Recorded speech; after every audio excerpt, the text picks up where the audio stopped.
Eu espero que não vos aconteça aquilo que aconteceu a um homem que veio para uma conferência e foi estimulado a ser alguém comprometido, alguém que ama a sua esposa, que é cabeça de casal, que toma a iniciativa e obviamente ouviu essas mensagens, voltou para casa, passou numa florista, comprou um ramo de rosas e toca à porta para surpreender a sua esposa.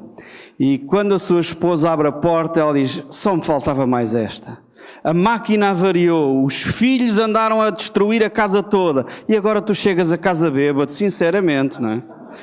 Eu espero que a motivação que vocês recebem aqui não seja assim tão transformadora que a vossa esposa vai pensar que vocês beberam qualquer coisinha à hora do almoço, está bem? Estamos a falar de quem nós somos. Quem nós somos. Esta é talvez das perguntas mais difíceis de tu responderes. E eu quero te desafiar a fazer o seguinte: volta-te para a pessoa ao teu lado e não digas como tu estás, mas digas quem tu és. Cumprimenta a pessoa ao teu lado e diz: eu sou, e diz quem tu és. Consegues? Ok. Aqueles que conseguiram passar do nome são os heróis. Porque normalmente nós, quando falamos da nossa identidade, falamos do nosso nome. E é importante sabermos o nosso nome. Quem nós somos. A herança familiar que nós temos. Mas na realidade é mais fácil nós falarmos daquilo como estamos. Eu sinto-me bem, sinto-me mal. E depois rapidamente derivamos. Hoje está a chover. Hoje o Sporting vai ganhar. Esperamos, não é? E começamos a falar de coisas externas a nós. É muito difícil nós falarmos de nós próprios, quem nós somos. É muito mais fácil nós falarmos daquilo que fazemos. Eu sou o senhor engenheiro, muito prazer.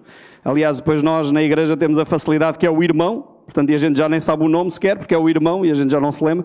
E passamos a falar do senhor engenheiro, do senhor doutor, do senhor advogado, e não percebemos quem nós somos. E confundimos aquilo que fazemos com aquilo que nós somos. O Luís, muito obrigado pela tua partilha. Porque o Luís não é só jogador de futebol, ele continua a ser, mesmo depois de ter deixado o futebol. E ele já era antes de ser jogador de futebol famoso. Quem tu és? O curso que tu fizeste é o que te define? Então não existias antes do teu curso.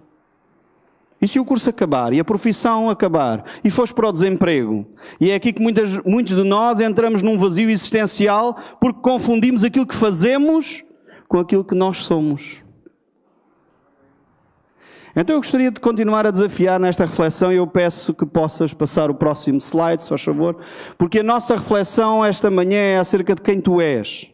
O Tom levou-nos numa perspectiva interessantíssima. Eu quando orava a pensar: Senhor, o que é que queres falar com os homens nesta manhã? Eu dizia: ok, Deus levou-me a um texto e achei interessante que Deus levou o Tom ao outro, lá bem no início das Escrituras, Gênesis capítulo 3, ao início e o princípio de todas as coisas. Mas quem tu és como pessoa? E eu gostaria que nós, muitas vezes, olhássemos para aquilo que nós somos através da perspectiva familiar. A primeira coisa que tu dizes, provavelmente, é o teu nome. Podes, se faz favor? E há algumas famílias que vão mais longe nisto e desenvolvem o seu brasão familiar. Então temos aqui duas famílias que desenvolveram o seu brasão familiar e depois temos aqueles que identificam ou que se identificam com os seus símbolos clubísticos. Onde é que eles andam? Ok, onde é que estão os benfiquistas? Oh, ai, coitadinhos, são tão fraquinhos. Hoje só vieram os sportinguistas. Os sportinguistas estão cá? Ok, são maioria, ok. Os portistas, alguns sobrevivem. São poucos e barulhentos, hein? Poucos e barulhentos. Qual é a tua identidade? Qual é o teu símbolo? Eu gostaria que tu fizesses o teu brasão. Aquilo que te define como pessoa. Então eu pedi a alguns amigos nossos aqui que pudessem distribuir estas folhas. Vão precisar de uma caneta. E eu vou-vos dar 5 minutos para poderem desenhar, aqueles que são artistas, desenhar o vosso brasão. Aquilo que vos identifica como pessoa. Aquilo que vos identifica como homem. O que é que define a ti que é diferente do outro? Então, qual é o teu brasão de família? Quais são os componentes na tua vida que fazem diferença naquilo que tu és como homem? Já ouvimos falar, o Tom, esta manhã, dos medos que nós temos. E um dos medos que nós temos é de nos expormos. Por isso Adão escondeu-se. Nós, como homens, precisamos de parar de nos esconder. Adão, o que caracterizou Adão e por isso levou a humanidade a cair, foi a passividade.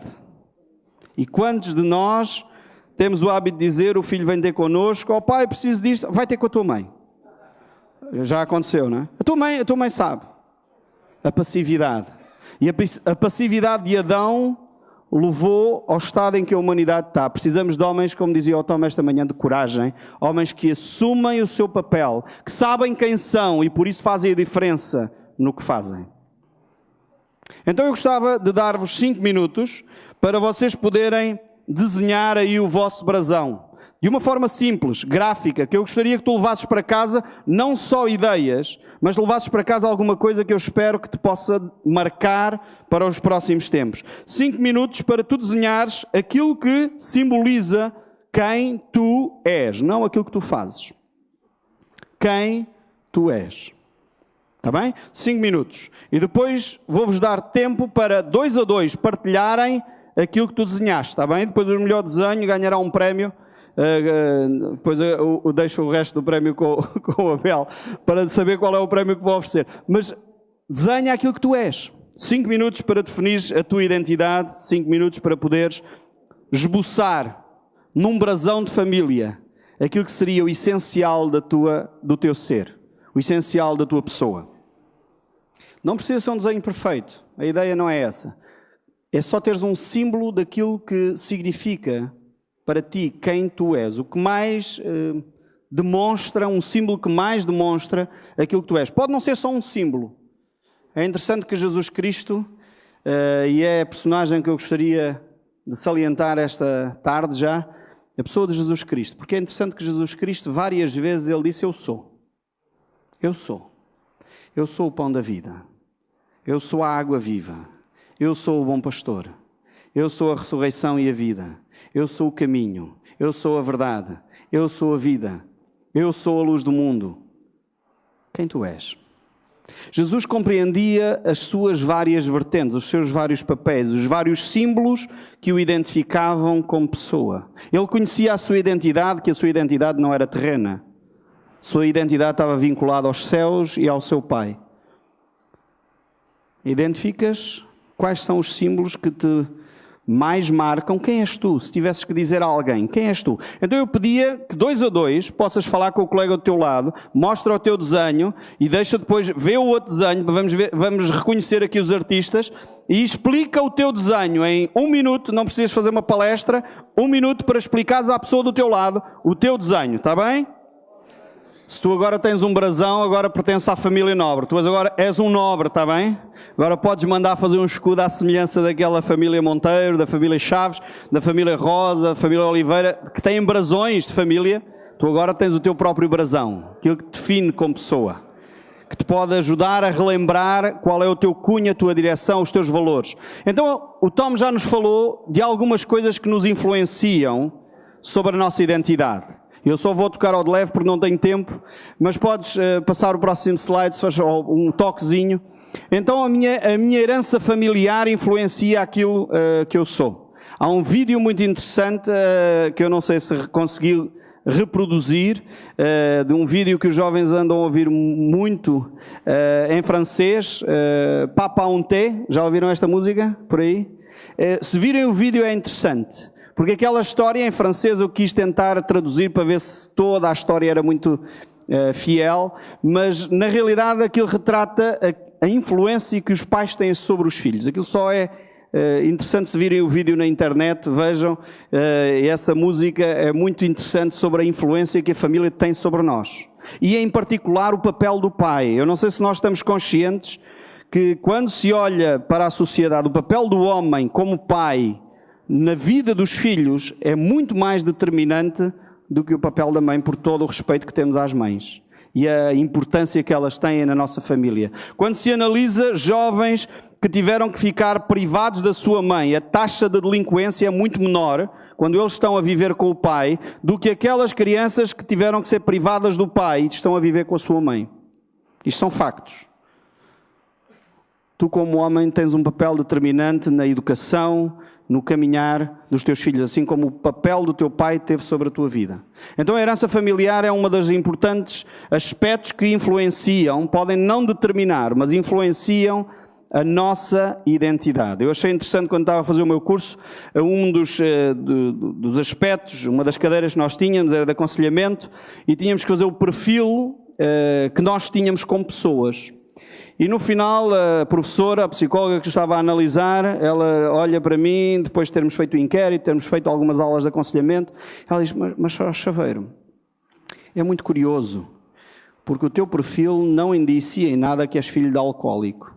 Eu disse, mas eu sou, o meu pai era um alcoólico convicto, ia à taberna todos os dias, portanto ele treinava mesmo aquilo a sério, mas pela graça de Deus sou o que sou. Se não tenho essa influência, é pura graça de Cristo sobre mim. Então a família influencia, mas não determina quem tu és. Não és refém daquilo que é a tua história familiar. Tu podes ser diferente em Cristo Jesus. Então, outro aspecto que influencia, eu vou passar rapidamente sobre isto, podes, mais um slide. Obviamente a minha genética. Às vezes nós pensamos que somos ilhas, mas não, nós recebemos uma herança genética dos nossos familiares, a nossa massa muscular, a nossa capacidade para as artes, a nossa tom de voz até.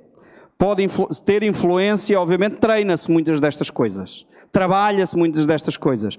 Mas como diziam, a Picasso dizia isso, ou atribuem pelo menos a Picasso esta expressão, que é 90% de esforço, ou aliás, 90% de transpiração, 10% de inspiração. Então tudo na vida tem muito componente de transpiração, trabalho árduo, treinamento, mas há um componente inato. Eu posso desejar muito desenhar, mas se eu não tenho ali alguma vertente para as artes, por muito esforço que eu tenha, aquilo nunca vai ficar tão bom como alguém que já tem uma inclinação natural para as artes. Mas é preciso trabalhar. A genética influencia. Obviamente o meu temperamento, que é alguma coisa também inata, que é diferente da minha personalidade. A minha personalidade é a conjugação entre o meu temperamento e o meu caráter. O caráter é treinado, trabalhado pelos valores, pela forma como os meus pais me influenciaram, a sociedade me influenciou. O meu temperamento eu nasço com ele. E aqui há duas escolas, obviamente eu não vou entrar nesta questão, a escola mais antiga que falava dos sanguíneos, dos coléricos, etc. Há uma outra nova que fala dos pátria, dos praxis, dos protos, eu não vou entrar nada disto, mas é só para perceber que estas coisas influenciam quem tu és. Às vezes nós queremos, como o Tom dizia, pôr os homens sentados a aprender e é daquela maneira para toda a gente. Mas tu se calhar és uma pessoa enérgica, uma pessoa atenta, uma pessoa que quer fazer coisas. E obviamente se te põem sentado aqui numa plateia assim a ouvir um fulano a falar, isto começa, perto da hora do almoço, é terrível. Por isso que eu gosto de interação e pôr-vos a fazer coisas. Porque aprendemos melhor dessa forma. Agora isto ajuda a tu perceberes quem tu és. As características como tu abordas as situações depende muito do teu temperamento inato, aquilo que vem lá de trás. O teu caráter, obviamente, é trabalhado e treinado. Por exemplo, uma pessoa que é por natureza impulsivo, uma pessoa que é por natureza capaz de responder muito rápido. É preciso trabalhar este caráter para ele ter sabedoria nas palavras que usa, mas provavelmente é uma pessoa que é capaz de ser um líder ou um rebelde. Agora, o caminho que ele vai trilhar pode levá-lo a ser um líder ou pode levá-lo a ser um rebelde. Alguém que nunca está satisfeito com nada.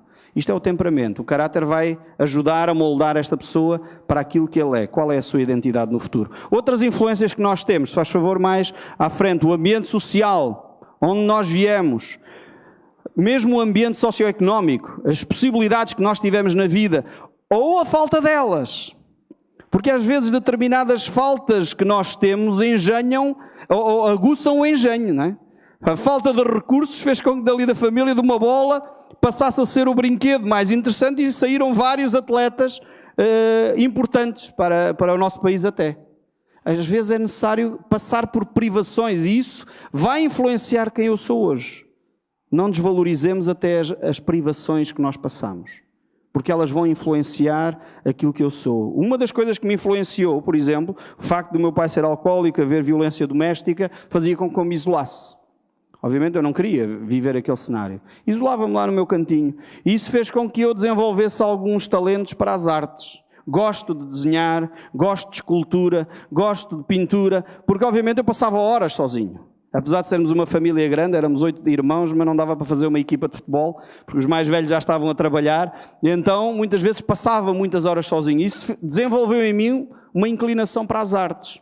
Então as situações, muitas vezes até traumáticas, podem ser usadas por Deus para te levar a moldar e influenciar a tua identidade. Obviamente a época em que eu nasci, hoje falamos do pós-modernismo, a maioria daqueles que aqui estão, avaliando pelos cabelos brancos, somos modernos. Não somos pós-modernos. Os pós-modernos, está ali o Daniel, está ali o Francisco, está ali mais 2 ou 3 que são os pós-modernos. A mentalidade deles é outra. A forma como eles abordam os problemas é outro. Isto influencia quem tu és. Os modernos, nós temos uma tendência para dizer a ciência disse, então é verdade. Está provado cientificamente. Isto para nós significa alguma coisa. Digam isso aos jovens e vão ver as respostas que eles vos dão. Provado cientificamente. Amanhã eles descobrem outra coisa. Isso não diz nada, não. Isso influencia quem tu és. Obviamente os meus valores, as minhas crenças, quais são os teus valores? Nós não estamos habituados a pensar nisto. Quais são os teus valores? Consegues identificar 2 ou 3 valores da tua vida? O Vidigal ainda há pouco falou de alguns valores. Fidelidade, parece que é um valor importante para ti. Ok? Tens valores? Para mim um valor importante é a segurança. Eu vou-vos contar um episódio interessante. Durante anos a minha mulher diz: Paulo, fecha a porta do armário. Eu meto o pijama, tiro a camisa e a porta do guarda-roupa ficava aberta. Porque a minha é de correr, não é daquelas que ficavam ao meio do caminho. É de correr, ficava aberta. Porquê? Porque eu tenho 2 valores importantes: pragmatismo e segurança. O pragmatismo é: eu vou tirar o pijama, amanhã de manhã a porta já está aberta, é só lá meter a camisola na gaveta. Isto é simples, portanto, não percebo qual é a implicância da minha mulher, não é? Em querer que eu feche a porta do armário, que coisa. Até que um dia ela disse: sabes, Paulo, é que eu durante a noite eu vou à casa de banho, como tu sabes, levanto muitas vezes. E muitas vezes, para não te acordar, eu não acendo a luz, então vou tatear. Se me falta aqui, eu caio. E ela já caiu, verdade? E ela já caiu. Eu pensei: segurança. Não precisou dizer mais nada. Fecha a porta todos os dias. Porquê? Porque eu tenho o valor segurança como um valor importante. Quais são os teus valores? O que é que define a tua forma de agir? Porque se nós não percebemos quais são os nossos valores, nós pensamos que somos aquilo que fazemos. Podes mostrar o próximo slide, se faz favor? E isto é aquilo que acontece com cada um de nós. Nós olhamos para os comportamentos, nós olhamos para o que fazemos e pensamos: eu sou empregado de escritório, eu sou canalizador, eu sou futebolista, eu sou... És ou fazes?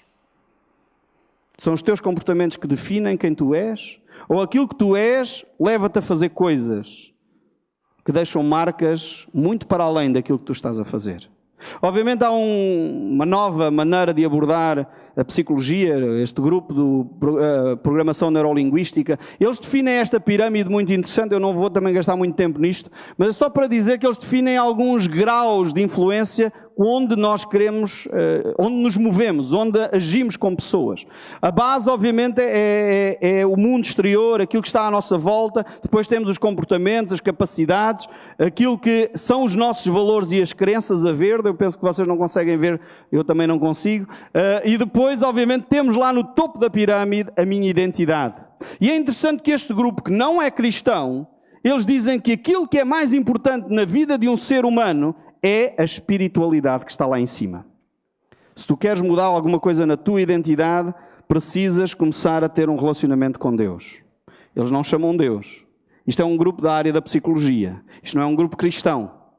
Mas é interessante que eles identificam que uma pessoa, para transformar alguma coisa no ser, que é aquilo que te define, tens que ter um relacionamento acima. E tudo o que tu queres transformar, se queres transformar na área dos comportamentos, tens que mexer nos teus valores. Lembram-se deste exemplo que eu dei do meu armário? Comportamento, porta do armário aberta. A minha mulher falou-me a um valor, segurança.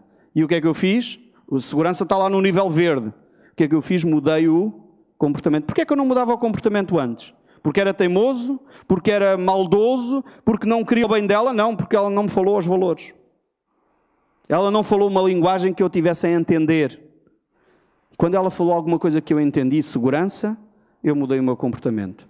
E o problema é que muitas vezes nós queremos mudar o comportamento pelo comportamento. Eu quero deixar de fumar, então vou-me esforçar muito para deixar de fumar. Eu quero deixar de ser assim, eu vou-me esforçar muito para deixar de ser assim. Vê o que é que isso diz aos teus valores. Que valor é que aciona lá dentro de ti para deixares então Deus fazer essa obra? E se Ele mexer ao nível da tua identidade, então ainda melhor.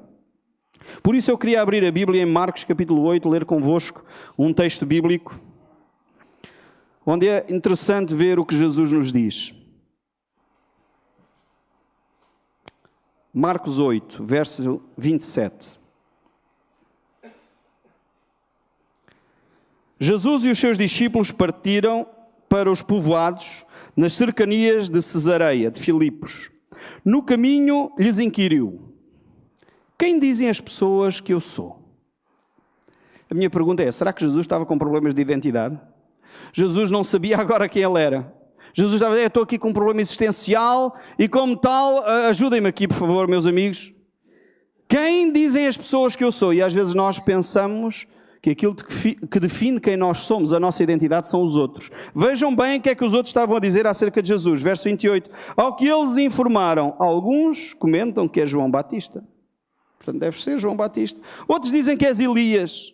Uma versão em Mateus diz que diziam que era Jeremias, além de Elias, Jeremias. E outros ainda afirmam que és um dos profetas. E Jesus volta-se para os discípulos e perguntam: mas vós, aqueles que me conhecem intimamente, aqueles que me conhecem na vida privada, aqueles que sabem quem eu sou, quem vocês dizem que eu sou? Nós corremos sempre este perigo quando falamos de identidade. Ou as pessoas nos avaliam por aquilo que nós fazemos. Eles pensavam que Jesus ou era um profeta bastante influente, como João Batista ou Elias, ou então Jesus pergunta: quem vocês dizem que eu sou? Vocês que me conhecem na minha vida privada, vocês que me conhecem quando eu estou a comer, vocês que me conhecem quando eu estou descontraído, vocês que me conhecem quando eu estou como estou. E eles asseveraram, ou Pedro, antecipando-se aos outros, disse: tu és o Cristo. E Jesus, por sua vez, lhe respondeu que a ninguém divulgassem a seu respeito. Então passou Jesus a ensinar-lhes que era imperioso que o Filho do Homem fosse vítima de maus sofrimentos, que viesse a ser rejeitado pelos líderes religiosos, pelos chefes dos sacerdotes, pelos mestres da lei, e então fosse assassinado, para que depois de 3 dias ressuscitasse. E Jesus falou sobre este assunto de maneira clara. E agora vejam a reação de novo deste homem fantástico que era Pedro. Pedro tinha acabado de fazer uma declaração tremenda: Jesus, eu conheço quem tu és. A tua identidade está vinculada a Deus. Tu és o ungido de Deus, o enviado dos céus. Não há nada que me possa baralhar quanto a quem tu és. E Jesus começa a dizer o que lhe iria acontecer. Só que Pedro tinha uma formatação acerca de quem Deus deveria ser, quem Jesus Cristo deveria ser. Pedro tinha um padrão elaborado na sua cabeça, que o Messias seria aquele que restauraria o reino. E é interessante ver o capítulo 9 deste Evangelho de São Marcos, nós não iremos fazê-lo, em que a discussão entre os discípulos era quem é o maior dentre nós. Quem é que vai ser o braço direito e o braço esquerdo? O primeiro-ministro e o vice-primeiro-ministro, que agora temos esta figura em Portugal. Quem vai estar ao lado de Jesus? E Jesus diz: vocês ainda não perceberam nada. Ainda não perceberam que as circunstâncias não são elas que determinam quem tu és. O sofrimento não determina quem tu és. As circunstâncias difíceis e adversas são simplesmente o processo pelos quais tu vais revelar quem tu és. Por isso ele fala-lhes do sofrimento e não dos sucessos. Fala-lhes que iria ser escarnecido, rejeitado. E o problema é quando nós somos muitas vezes escarnecidos e rejeitados, nós pomos em causa aquilo que nós somos. E Jesus diz a Pedro: Pedro, tu ainda não entendeste que a minha identidade não é afetada pelas circunstâncias que eu vou viver, as circunstâncias difíceis. Porque aquilo que eu sou, eu sou. Parece que o Pai tinha dito o mesmo a Moisés. Aquilo que eu sou, eu sou. Quando me perguntarem quem tu és, eu sou o que sou.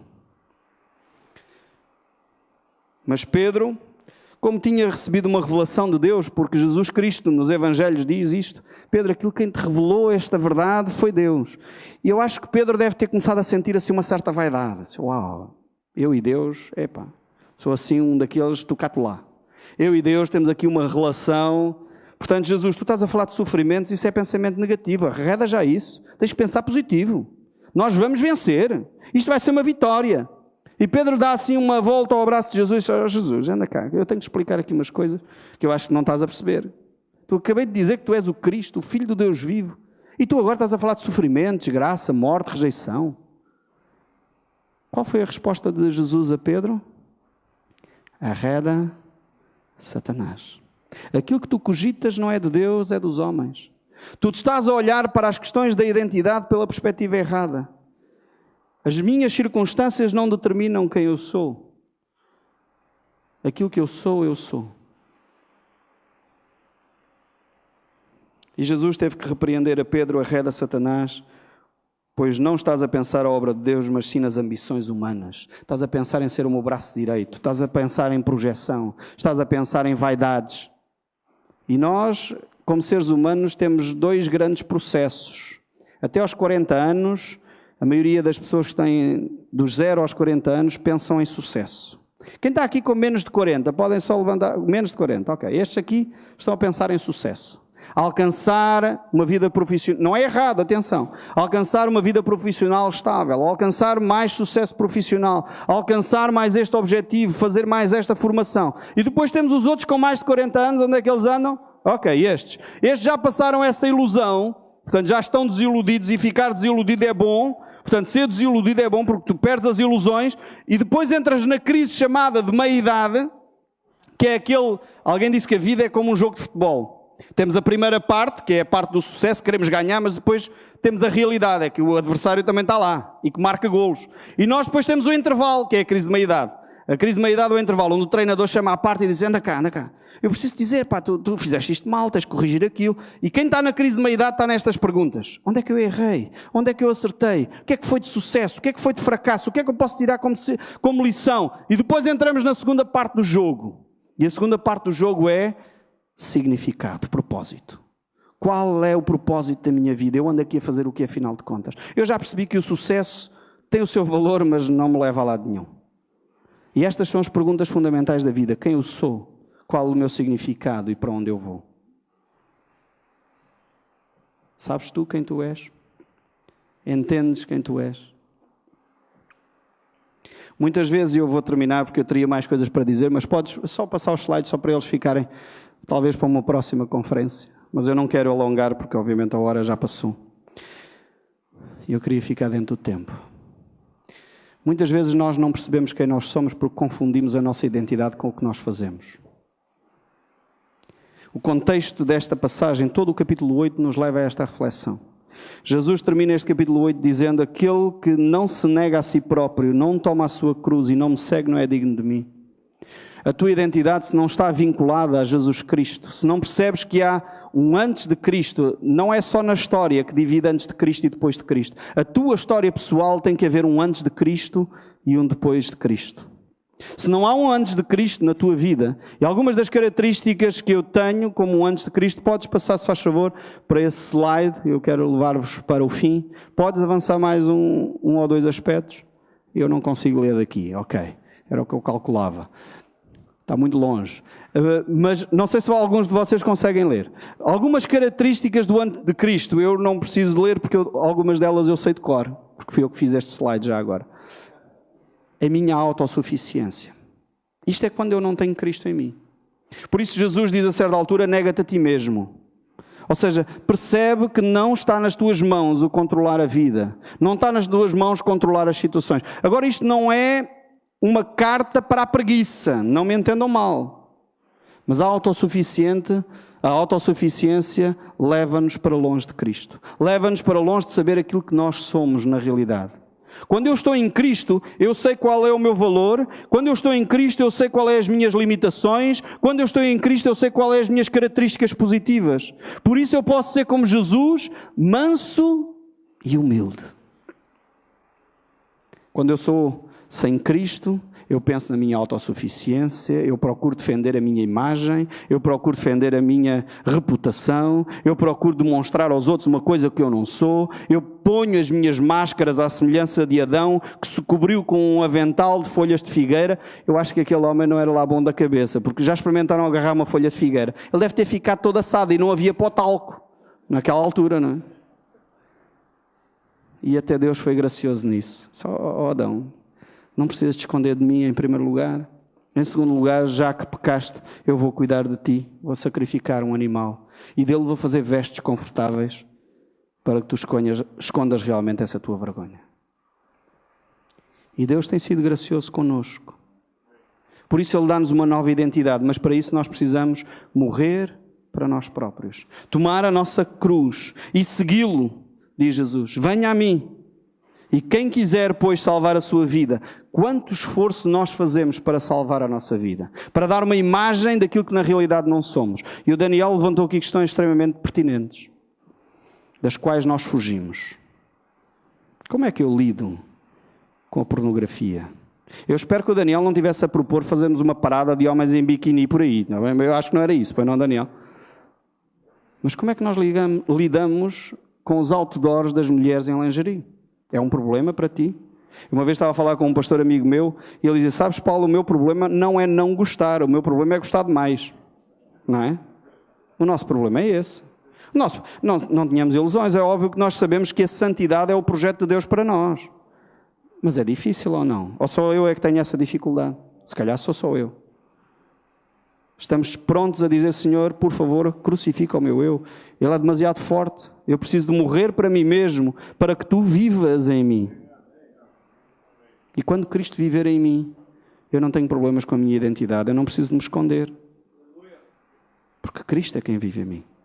Sabes tu a tua identidade? Consegues tu identificar aquilo que tu és em Cristo Jesus? Eu tenho aqui uma série de características, não vou entrar nelas. Eu vou só para o fim, para um exemplo, para tu ver se tu realmente estás ou não a viver na identidade AC ou DC.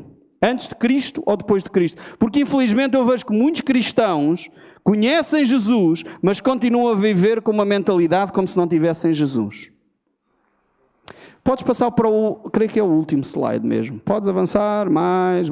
Portanto, isto haveria tudo, se tivéssemos tempo. Podes continuar, se faz favor, acho que ainda é o próximo. Não, ainda é o próximo, é este. Como é que tu reages? Pensa para ti. Como é que tu reages se alguém chegasse ao pé de ti e dissesse, afinal de contas, tu estás a mentir-me? Há aqui dois tipos de reação, antes de Cristo e depois de Cristo. Tu poderias dizer, se for antes de Cristo, mas quê? Estás-me a chamar mentiroso? Mas quem és tu para me chamar mentiroso? E começamos a defender-nos. Isto é a reação de quem não está crucificado com Cristo. É aqueles que precisam de se defender a sua imagem. O outro é talvez aquele que diz, sabes, olha, és capaz de ter razão, eu não me informei convenientemente, disse isso sem intenção, é verdade, não queria mentir, mas peço desculpa, menti. Ou então, se calhar até disse com intenção, porque infelizmente, eu penso que os cristãos às vezes também pecam, às vezes. E se calhar temos que dizer, olha, peço desculpa, menti mesmo. Isto é quando nós temos resolvidos interiormente, quando nós conseguimos dizer a minha identidade está em Cristo. Eu não preciso de me defender. Porque eu já estou morto com Cristo. Um morto não se defende. Qual é a tua identidade? Onde é que está vinculada a tua identidade? Qual é o teu valor como pessoa? É por aquilo que tu aparentas ser ou é por aquilo que tu és realmente? E o desafio de Cristo é que nós possamos morrer para nós próprios. Quanto mais nós morremos, quanto mais nós vivemos. E nós queremos experimentar a vida abundante que Jesus nos oferece. Porque Ele oferece vida abundante. Mas precisamos de um caminho, e esse caminho é o caminho da cruz. Enquanto negarmos o caminho da cruz, negamos o caminho da vida abundante que Deus tem para nos oferecer. Porque Ele quer colocar em ti o seu Espírito Santo. Isso é promessa dEle. Ele espera que tu vivas essa vida na sua plenitude. Sem receios e sem medos. Por isso recebemos esse amor, porque o amor lança fora o medo. Precisamos de ter essa vinculação estabelecida em Cristo Jesus. O teu valor não depende das circunstâncias. Não depende se tu estás empregado ou desempregado. O teu valor não depende do teu sucesso. O teu valor depende da tua relação com Deus. Por último, eu gostaria de terminar dando esta pequena ilustração. Temos aqui esta nota vale quanto? Conseguem ver daí? Não é falsa esta é verdadeira. Quanto é que é? 20 euros. Se eu dobrar, quanto é que ela vale? Se eu a machucar, quanto é que ela vale? Se eu mandar ao chão, quanto é que ela vale? E ela se desaparecer, quanto é que vale? Se eu pisar, quanto é que ela vale? Se eu a puser cá em cima, quanto é que ela vale? Se eu puser cá em baixo, quanto é que ela vale? Qual é o teu valor? Quanto é que tu vales? Nós pensamos, só vale 20 euros quando eu tiver sucesso. Só vale 20 euros se eu estiver aqui na fossa, só vale 20 euros. Quanto é que tu vales? Percebes o teu valor? A tua identidade está vinculada a quem? Eu sei que é difícil. Obrigado pelo aviso, estamos no fim. Sei que é difícil nós falarmos destas questões porque elas são muito íntimas, são muito nossas. Na terça-feira, nós na nossa igreja temos um grupo de autoajuda, um grupo para ajudar pessoas a passar por situações difíceis, traumáticas. Eu faço parte desse grupo. E eu faço parte porque eu preciso lá estar. É verdade que eu não passei por uma situação de toxicodependência, não passei por situações de vícios de alcoolismo, mas eu estando lá abrindo o meu coração, aquela promessa de Jesus onde diz, onde 2 ou 3 estiverem reunidos em meu nome, eu ali estarei no meio dele, aquilo não é para justificar reuniões pequeninas. Às vezes nós pensamos que aquilo é para justificar pequenas reuniões onde nós não veio as pessoas que nós esperávamos. Não, aquilo é para dizer que Jesus está ali, onde tu abres o teu coração, onde tu confessas o teu pecado, onde tu crucificas a tua carne, onde tu admites que não és nada sem Cristo. E esta terça-feira estivemos lá onde abrimos o nosso coração, falámos de dores. Alguns falam das suas dificuldades com a pornografia, alguns falam com as suas dificuldades com a sexualidade, alguns falam das suas dificuldades no seu casamento e partilham as suas dores e nós sentimos a presença de Deus ali de uma forma poderosa. Quem é a pessoa com quem tu desabafas? Quem é a pessoa que tu abres o teu coração? Espero, irmãos, que esta tua identidade seja reforçada e hoje, ao saíres daqui, tu possas dizer: eu preciso de alguém para abrir o meu coração. O meu valor não está naquilo que eu faço, mas está em Cristo Jesus. Eu valho por causa do sacrifício de Cristo e aquilo que Ele fez em mim. Eu não sou mais um pecador, porque isso é aquilo que eu sou sem Cristo, mas eu sou um santo e um justo. E há alguém que vai assumir esta sua posição no seu local de trabalho. É alguém que vai assumir a sua posição na sua família. É alguém que vai assumir a sua posição na sociedade. Com este grupo de homens, o que Deus pode fazer? Nós lamentamos a sociedade onde estamos e aquilo que estamos a assistir, a corrupção a que estamos a ver, os meios políticos onde eles se movem, as mentiras que nos contam, os dinheiros públicos que desaparecem, o aumento de impostos que nunca chega, e nós vamos ficar passivos como Adão. Ou podemos tomar uma atitude, como homens, como líderes, ou ficar envergonhados, escondidos atrás de um arbusto. Estás pronto para assumir quem tu és em Cristo? Alguém que ama, mesmo quando não é amado. Alguém que dá o rosto quando és bofeteado. Alguém que perdoa. Alguém que bendiz aquele que lhe maldiz. Alguém que é capaz de caminhar uma segunda milha mesmo quando está cansado. Este é o nosso Mestre. Este é o nosso Senhor. Ele não teve problemas de identidade. Ele não teve dificuldades em lidar com as mulheres por causa da sua identidade. E às vezes nós pensamos que ser homem é alguma coisa que se opõe às mulheres. Não.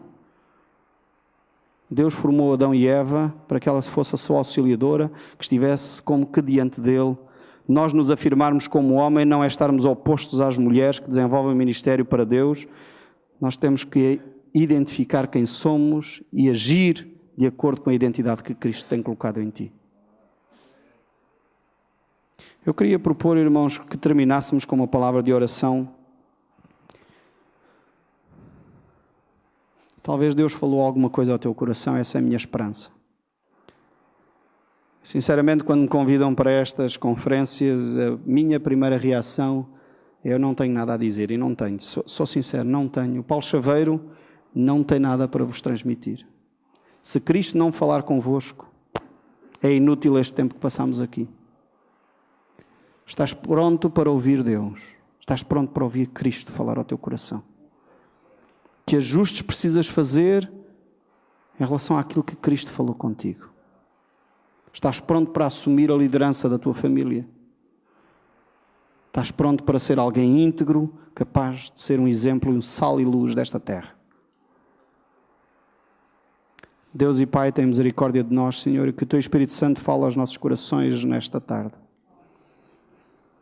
Não queremos só ter aqui uma manhã onde viemos ouvir algumas coisas interessantes, onde passámos algum tempo em torno da Tua Palavra, sair daqui com estas sementes lançadas.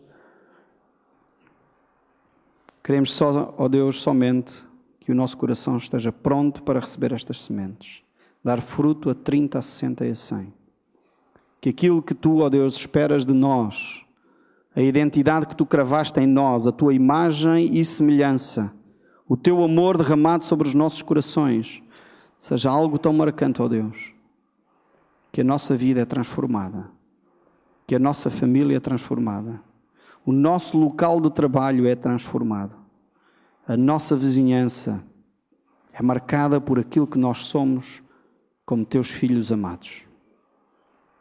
Senhor, tem misericórdia de cada um de nós e que a Tua Palavra faça em nós o trabalho que só ela pode realizar. No nome precioso de Cristo Jesus. Amém.